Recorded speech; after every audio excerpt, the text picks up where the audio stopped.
සුපටිපන්නෝ භගවතෝ ශාවක සංඝෝ උජුපටිපන්නෝ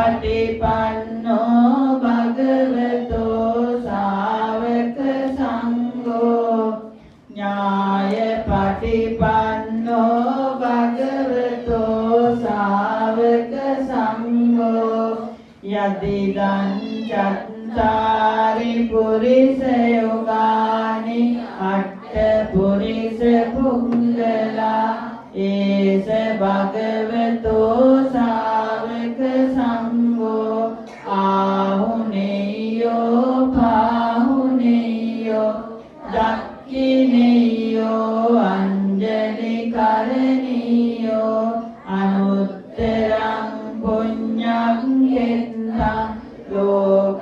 ලෝකස්සාති සාදු සාදු සාදු. උපාසිකා මෑණිවරුනි,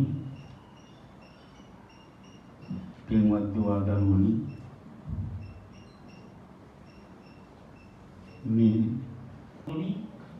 භාවනාවේ යෙදෙන කෙනා ස්ත්‍රියක් වෙන්න පුළුවන්, පුරුෂයෙක් වෙන්න පුළුවන්. ඒකේ ප්‍රශ්නයක් නැහැ.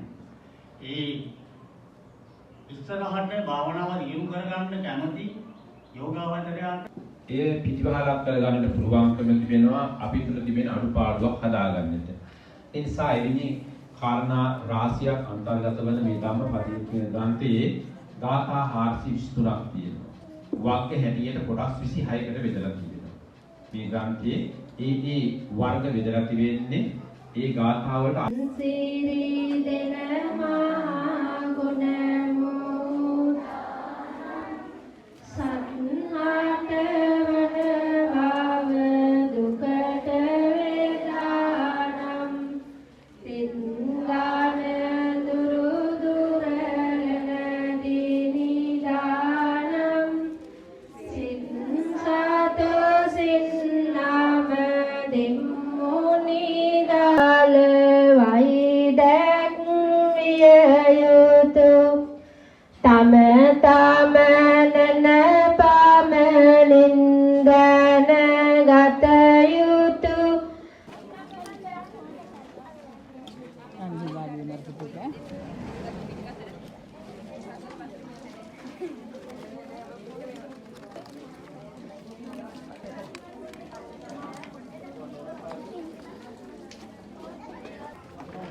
මං උදේ කිව්වත් ඒක අර උසයන් කියලා බැරි වුණා ඒක කරගන්න.